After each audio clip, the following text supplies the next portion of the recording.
We bring an Alpha Titan from one world to the real world, and now we have a Stowaway? Monarch, can you catch a break?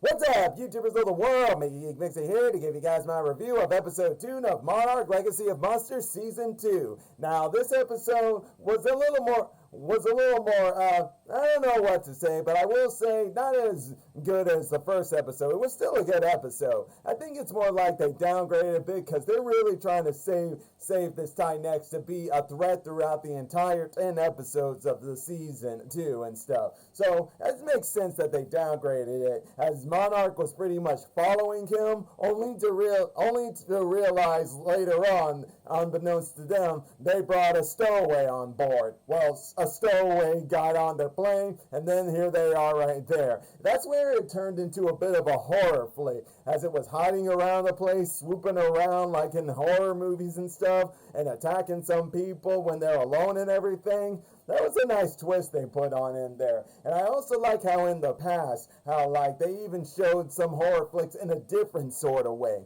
As you had Keiko and Shaw staying behind, and the villagers not liking that, deciding to feed them to the Titan X, and then the way they were worshiping and stuff gave it some more of that horror flickness and everything. And that's what I kind of say I liked about this episode. How it went from rescue mission and everything, and thrills and foreshadowing to a whole sitting on your seat as horror strikes that you just don't know what's coming to you. That was really nice right there. But I also liked how in this episode we got Lee Shaw back, and he's back with Monarch here, and he's letting Keiko know how Monarch was not what they originally had it to be. As he mentioned G-Day, Keiko asking, what is G-Day? And there goes Shaw putting it as Monarch's greatest failure, which, well, it was, because look what happened. I can't blame him right there. As a matter of fact, if they give him a chance to really tell Keiko about what G-Day was, I would love to see her reaction to all that.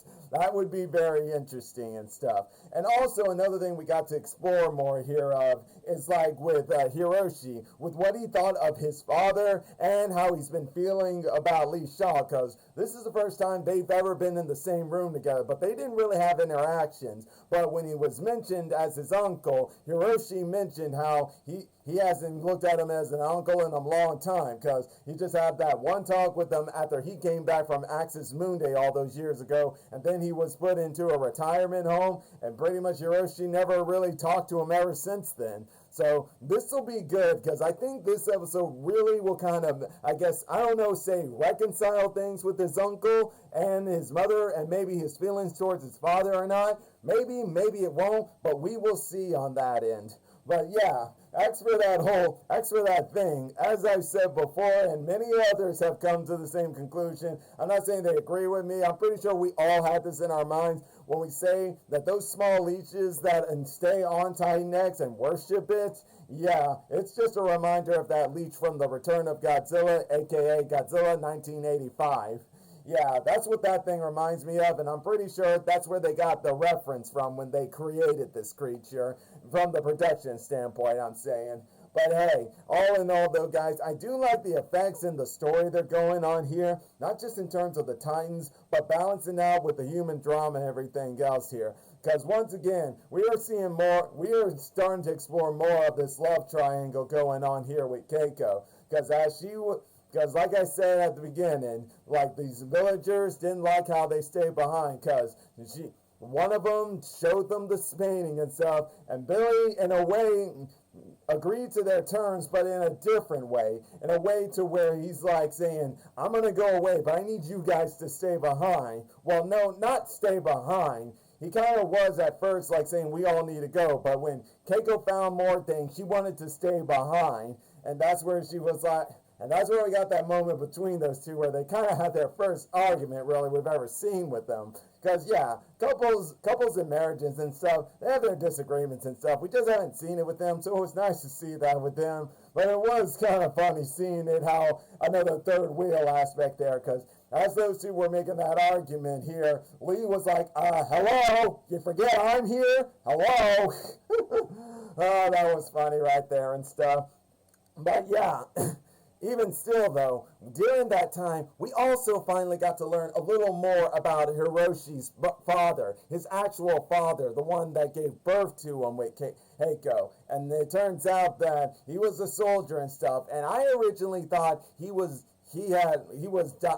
in a war and stuff, but it turns out he died from cancer and everything just before Hiroshi was born there and everything. So this kind of explains to you why Keiko left the country, maybe because she needed a fresh start and everything. Probably being at home just reminded her too much of her husband back then and stuff, and she went to America, where, yeah, as we have seen, there were challenges for her there just to get an ounce of respect back in those times. But hey, remember, 1950s and stuff, so makes sense how it wasn't going to be simple for her back then and everything. But at the same time, though, through not just the past, but also the present here, it would seem that Keiko, along with Kate, are seeming to have some sort of connection with Titan X, like a psychic connection with them.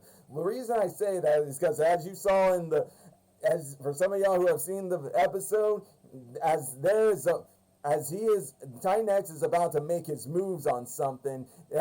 Kate and Keiko were able to sense vibrations from him. They were soft vibrations, mind you, that so soft that it only sounds like they could hear it. The question is, why is it they can hear it, but no one else can until some real, actual physical vibrations happen? That's something that's clearly going to be continued to explored on and part of the main plot going forward in season 2. And I am very interested to learn more about that. Because what that was there was like a reminder to me of Heisei era's Godzilla's psychic connection with the recurring human character of Miki Sakusa, the psychic girl. And yeah, those two had their connection through a psychic link and everything. So this one will be very interesting. Yeah, and speaking of Kate, yeah, we didn't really get much with her, with how she's reacting. Now, she's clearly taking responsibility and feeling the guilt and everything. Even if others are trying not to make her feel that way, she is feeling that way. Heck, we even got a chance for her to be mentioning about her mom, since let's not forget, she was away for 2 years while she was in Axis Mundi, which wasn't that long over in there. But it's been 2 years out there, so we still haven't gotten a chance to see what her mother's reaction is going to be once she finds out that Kate is back and everything. And we are already suspecting that she might be the one to die, because we saw a funeral scene through the trailer there, and some of us were already speculating who it could be. And I'm sure as many others think it's going to be her mother there, because this is what's probably going to motivate her even more. Because she already blames herself for opening the gate just to get Lee Shaw back, but unintentionally brought in Titan X and stuff. And yeah, we can all agree, it was an accident. She didn't mean for that to happen. She was just thinking about Lee Shaw. But unfortunately, that just don't notify the consequences. And that's exactly another thing that's going to be explored in this show. Consequences. And for her, that's a big consequence right there. And yeah, but we'll see how it all goes there. And then what else do I want? Oh yes, I almost forgot. I forgot to mention how Hiroshi was feeling about his actual father, Bill Randa and stuff. Yeah. So when he and Keiko finally were having a father-son moment and everything, as despite him being older than her now, still her mother, as he was biting his fingernails as they were trying to figure out what they could do to stop Titan X and everything.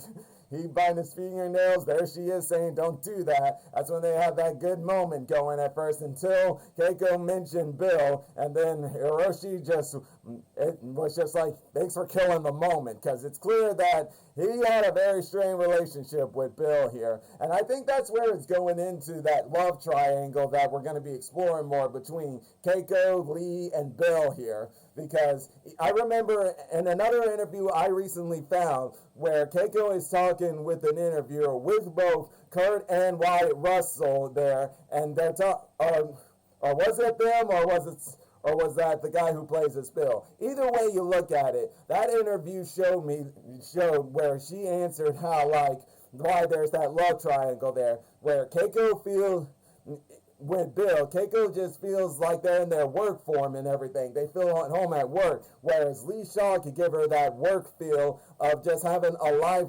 without work. Like, sure, she has work, but then she could come home and just be normal. And Lee gives her that. And that's basically pretty much going back with what Hiroshi said to Kate last episode. And how, like, he loved both women, but because they could make him be someone in a different way here. And unfortunately, it's sounding like that's a problem with this family here. They have parts of them they like, but they just can't seem to put it all together and be happy with that one person. It's like they got to be with this other person who gives them that thing, that side of them that this other person can't hear. And all I gotta say is, hopefully Kate can break that cycle there. Right now, she's kind of the same as them, because as we saw back in season 1, she was a cheater herself there. So we'll see on that end. We'll see what that can do and everything.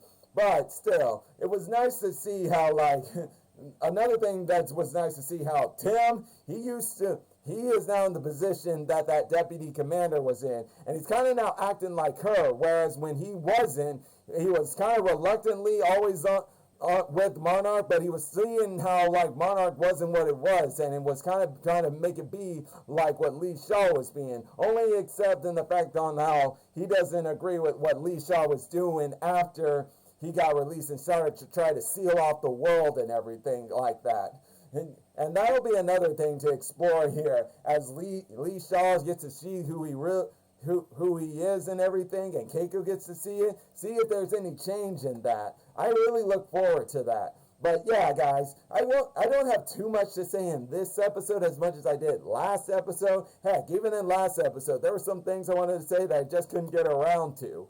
But even still, though, while this episode was good and everything, it just didn't give me as much as episode 1 did. But it was still good. It still has things you look forward to, especially with how Titan X showed up in the past. And there's Lee and Keiko finally seeing it with their own eyes. And we saw through that scene in the trailer, Godzilla's going to show up here, and we're going to see how he feels with this about Titan X, and I'm pretty sure he's not going to be happy, especially with the fact that this thing got worshippers and leechers that seem to live off of him and feed off of it, like she gives it energy and everything, energy to those leeches. And who knows, maybe these leeches also take energy from other kaijus, monsters, and gives it to her so she can grow stronger. That's my guess right there. But we will have to look more into it later, because all we had really in the present was her going somewhere, Monarch chasing her, and then her returning just to get one of her babies back. And then in the past, she shows up as her babies are coming to the river as she's coming up and everything, and that's where it all ended. So we'll have to see going forward more about what this is. But either way, guys, I'm gonna go ahead, leave it all at that, and please tell me, what did you guys think of it? Leave your thoughts in the comment section down below, and like always, you enjoy my videos, all you gotta do is click that like button, subscribe to the channel, hit the bell icon to be notified when I make more videos, and until then, MegaGeekMixer signing out. Bye!